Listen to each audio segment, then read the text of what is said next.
ফিজিওলজিটা সম্পর্কে একটু ধারণা নাও যে এটার কন্ট্রোলটা থাকে কোথায়, হার্ট সেন্টার কোথায়, সেরিবেলামে। নার্ভাস সিস্টেম কোনটা অ্যাক্ট করছে এখানে, অটোনমিক নার্ভাস সিস্টেমটা অ্যাক্ট করছে, এখানে কাজ করছে। আর হলো কি গ্যাস্ট্রোইন্টেস্টিনাল সিস্টেম, স্পেশালি রেকটামের সাথে ইনভলভ। পেলভিক ফ্লোর যেটা আছে আমাদের, পেলভিক ফ্লোরটা কিন্তু এই রিজনে খুব ইম্পর্টেন্ট। পেলভিক ফ্লোর কি কি দিয়ে ফর্ম হয়েছে এটা তোমাদের জানা আছে, এটা গাইনিয়ালারা বেশি পড়াবে, কিন্তু আমাদের ক্ষেত্রেও এই অ্যানোরেক্টাল রিজনে কোনো ডিজিজের জন্য পেলভিক ফ্লোরের অ্যাক্টিভিটিটা আমাদের কাছে খুব প্রয়োজন। আর হলো কি স্পিন্টার মেকানিজমটা, স্পিন্টার কখন কি কয়টা স্পিন্টার আছে, স্পিন্টারের সাপ্লাই কি, হাউ দি স্পিন্টার অ্যাক্টস, কোন সময় ইন্টারনাল স্পিন্টার রিল্যাক্স হচ্ছে, কোন সময় এক্সটার্নাল স্পিন্টার রিল্যাক্স হচ্ছে, এইটা তোমরা জেনে রাখবা। আরেকটা জিনিস তোমরা পড়ে নেবা, সেটা হচ্ছে যে act of defecation, mechanism of defecation. Now আমরা এবার ডিজিজ প্রসেসে আসছি, তাহলে তোমাদের কাছে এই জিনিসগুলো কিন্তু জানতে হবে। মানে মেকানিজম অফ ডেফিকেশন খুবই ইম্পর্টেন্ট থিং। দেখো এটা হিউম্যান বডিতে ascending, transverse, descending, sigmoid, rectum and anus. তো সেজিটাল সেকশনে দেখানো হচ্ছে যে অ্যানাসের এখানে this one is the posterior wall, এখানে একটা ইনসিশন লাইন মতো আছে। It is not normal physiology, it is a pathology. এটাকে আমরা বলছি যে অ্যানাল ফিশার।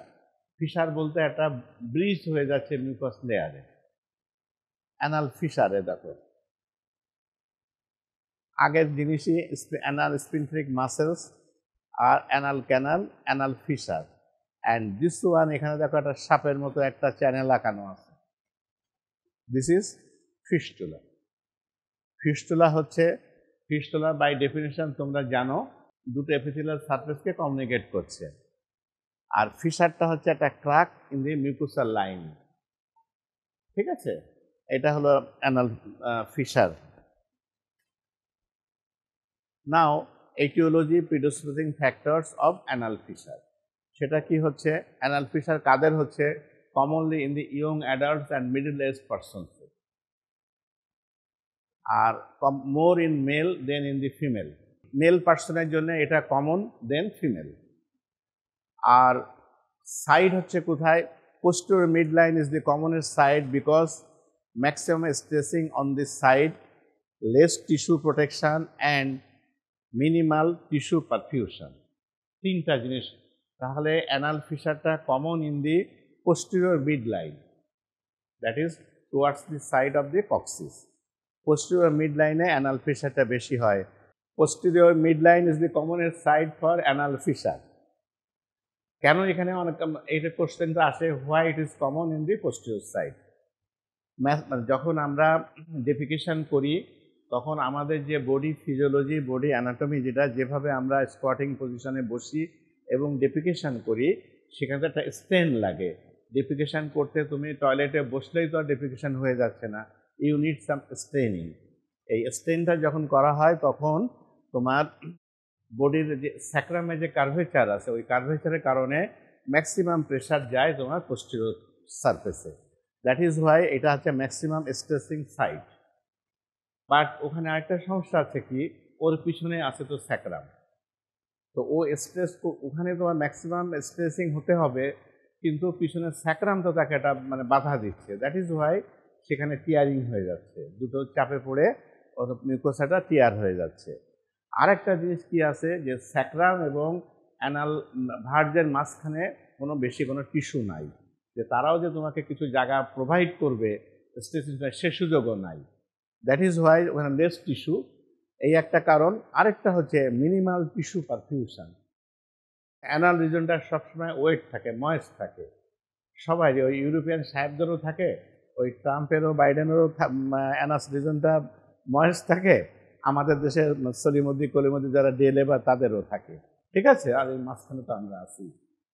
তো সবার জন্যই এটা যে মিনিমাম টিস্যু পারফিউশন, ওখানে সোয়েটিংটা কম হয়, অটোনমিক নার্ভাস সিস্টেমের অ্যাক্টিভিটিটা ওই পোর্শনটায় কম। তো দ্যাট ইজ হোয়াই ওরা একটু মোর অর লেস একটু ড্রাই থাকে, লেস টিস্যু এবং ম্যাক্সিমাম স্ট্রেস পড়ে। এই তিনটা কারণের জন্যই পোস্টেরিয়র ওয়ালে টিয়ারিংটা বেশি হয়। মেইন কজটা কি, যে trauma, that is strain evacuation of hard stool. তাহলে হার্ড স্টুলটাকে যদি তুমি স্ট্রেন দিয়ে ইভ্যাকুয়েট করতে থাকো তাহলে এটা ঘটবে। মেইন কারণ, আর লেস কারণ হচ্ছে repeated passage of স্টুল, that is diarrhoea. তাহলে যদি তোমাকে ঘন ঘন পায়খানা ফিরতে হয়, লাইক ডায়রিয়া যদি হয়ে থাকে যে বাথরুম থেকে তুমি উঠতে পারছো না, দ্যাট ইজ সেখানে একটা স্ট্রেনিং হতে হয়। সেই স্ট্রেনিংটা হলে সেখানেও তোমার ফিসার হতে পারে। আর এন্টেরিয়র অ্যানাল ফিসার ইজ 10%, তাহলে 90% হলো পোস্টেরিয়র, 10% হচ্ছে anterior anal Fischer, and mostly in woman. তাহলে ম্যাক্সিমাম হচ্ছে for the woman and occurs following vaginal delivery. যাদেরকে ভ্যাজাইনাল ডেলিভারি হয় এরকম পেশেন্টদের জন্যে এবং ফিমেলদের জন্যে এটা হচ্ছে কমন, এবং টোটালের ভিতরে 10%। অ্যানাল ফিসারের 10% এন্টেরিয়র, 90% পোস্টেরিয়র। তাহলে প্রিডিসপোজিং ফ্যাক্টরটা কি হচ্ছে, আমরা যে সামারাইজ করি, ফিসেসটাকে হার্ড হতে হবে, স্টুলটাকে হার্ড হতে হবে, ইস্কিমিয়া থাকতে হবে, তাহলে ব্লাড সাপ্লাই একটু ঘাটতি থাকতে হবে। Surgical procedure, that is haemorrhoidectomy যদি আমরা করতে যাই সেক্ষেত্রেও কিন্তু আমরা উই ক্যান মেক ফিসার। তারপরে স্পিন্টার হাইপারটোনিয়া, যদি স্পিন্টারটাকে তো টোন থাকে, যদি সেটা টোনটা বেড়ে যায় তাহলেও কিন্তু এটা প্রিডিসপোজিং ফ্যাক্টর হিসেবে কাজ করে। And some underlying disease also May responsible, that is corns disease, tuberculosis, তারপরে লিম্ফেঞ্জাইটিস ভেরোনাম, সিপিলিস এটসেট্রা। এইগুলো এই কটা ডিজিজ হলেও কিন্তু তোমার অ্যানাল ফিসার হতে পারে। আরেকটা কি জিনিস হচ্ছে রিপিটেড চাইল্ড বার্থ, সেটা তো আগে বললাম, তাহলে এন্টেরিয়র ওয়ালে এটা ঘটবে। অ্যান্ড এনথ্রোস্টেটিক use of ointments and abuse of laxatives. অনেক পার্সন আছে যারা একটু খুঁতখুঁতে কিছু হলেই ওষুধ খায়। কি ওষুধ খায়? তারা ব্যথার জন্য প্যারাসিটামল খায়, পায়খানাটা কষা হলেই তারা দোকানে থেকে ল্যাক্সেটিভ কিনে নেয়। তো এই যে ওভার ইউজ অফ ল্যাক্সেটিভস, এটাও also cause for development of anal fissure, মানে প্রিডিসপোজিং ফ্যাক্টর হিসাবে কাজ হয়। রিপিটেড চাইল্ড বার্থ হলে তো ভালোই, যে না তারা তো একটা কাজ করছে, কাজ করে তাদের ফিসার হচ্ছে, তাই না? তো যাই হোক, তো তাহলে কিছু underlying disease may also responsible for this problem. তাহলে সব কিছু আমাদের জানা থাকলো। এখন পেশেন্ট তোমার চেম্বারে গিয়েছে, চেম্বারে গিয়ে পেশেন্ট কি বলবে যে স্যার আমার অ্যানাল ফিসার হয়েছে? নো, সে তার কমপ্লেন, তার প্রবলেমগুলোকে সে হাইলাইট করবে। সেটা কি? Severe anal pain during the defecation. এটা কিন্তু ভেরি মাচ পেনফুল কন্ডিশন, আগে আমার বলা হয়েছে কিনা জানি না। Anal fissure is extremely painful condition. তো severe anal pain during defecation, patient এসে বলবে যে স্যার আমার এত ব্যথা, আমি, এবং even patient become afraid to pass his or her stool. ঠিক আছে, তারা স্টুল পাস করতে অ্যাফ্রেড হয়ে যায়, এরকম একটা সিচুয়েশান আসে। Severe painful condition. যদি কখনো তোমার কাছে কোশ্চেন করে কেউ যে পেনফুল অ্যানাল কন্ডিশনের কয়েকটা নাম বলো, চোখ কান বুঝে মেরে দেবো যে অ্যানাল ফিসার। ঠিক আছে। ব্লাড স্টিক আউটসাইড দি স্টুল, পেশেন্ট বলবে যে আমি পায়খানার সাথে ব্লাড আসছে, তো পেশেন্ট এটাই বুঝবে যে পায়খানার সাথে ব্লাড আসছে। তো তোমাকে এটাকে মানে তার কাছে কোশ্চেন করতে হবে, what time you find the blood, কখন তুমি ব্লাডটা দেখো? সে বলবে যে আমার স্টুলটা যখন পাস হয়, স্টুলে গা ঘেঁষে আমি রক্তের দাগ দেখি। এই কথাটা সে বলবে যে স্টুলে গা ঘেঁষে আমি রক্ত দেখি। এর ইনফারেন্সটা কি হচ্ছে?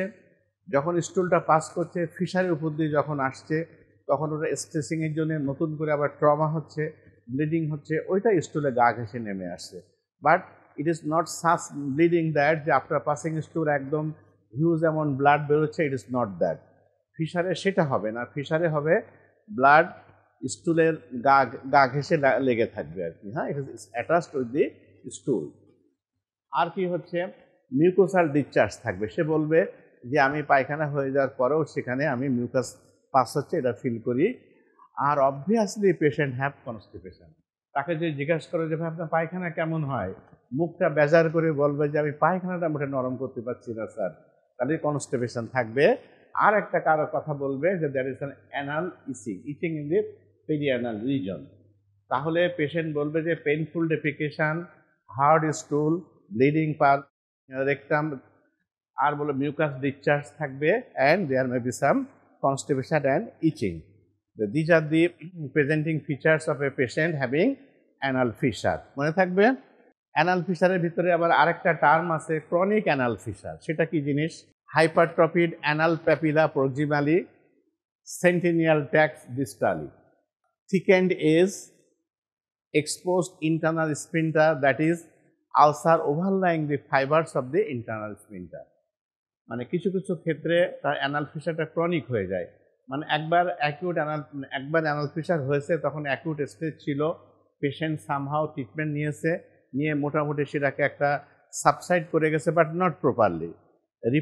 রিপিটেডলি সামটাইমস আফটার রিপিটেডলি আবার অ্যানাল ফিশার ডেভেলপ করেছে, that time also she gets relief by some manoeuvres. এইভাবে করে it become a chronic fashion. সেটা কি হলো যে হাইপারট্রফি কি পাবা সেখানে, তুমি যদি পিআর করতে যাও সেখানে দেখবা, ইন্সপেকশনে দেখবা যে হাইপারট্রফিড অ্যানাল প্যাপিলা পাবা প্রক্সিমালি, অ্যান্ড ডিস্টালি পাবা সেন্টেনিয়াল ট্যাক্স। এটা খুব কমন ফাইন্ডিং। আউটডোরে বসলেই জানতে পারবা যে রুগীরা এসে বলে যে আমাদের ওখানে বোট হয়েছে, চামড়া ঝুলে পড়েছে, নানান ভাষায় তারা এটাকে এক্সপ্রেস করার চেষ্টা করে। তাহলে সেন্টেনিয়াল ট্যাক থাকবে, আর থাকবে কি থিকেন্ড এজ, যে ফিশারটা যেটা আছে ফিশারের মার্জিনটা থিকেন্ড হয়ে যাবে। এক্সপোজড ইন্টারনাল, এবং অনেক সময় যে ইন্টারনাল স্পিনটারটা এক্সপোজড হয়ে যেতে পারে। ঠিক আছে, তাহলে এই কতগুলো ক্রনিক অ্যানাল ফিশারের, যদি এরকম কতগুলো কন্ডিশন পাও তুমি তাকে ক্রনিক অ্যানাল ফিশার বলতে পারো। এখন এই অ্যানাল ফিশারের কিছু ডিফারেন্সিয়াল ডায়াগনোসিস আছে। এন্টেরিয়র ওয়ালে হলে অ্যানাল ফিশার, পোস্টেরিয়র ওয়ালে হলে আমরা অ্যানাল ফিশার বলবো। কিন্তু যদি এরকম এই সেম টাইপ অফ লেশন অ্যানাসের অন্য কোথাও পাওয়া যায় সেটাও যেতে পারে। তার জন্য একটা ডিফারেন্সিয়াল ডায়াগনোসিস কী হতে পারে সেটা দেখো।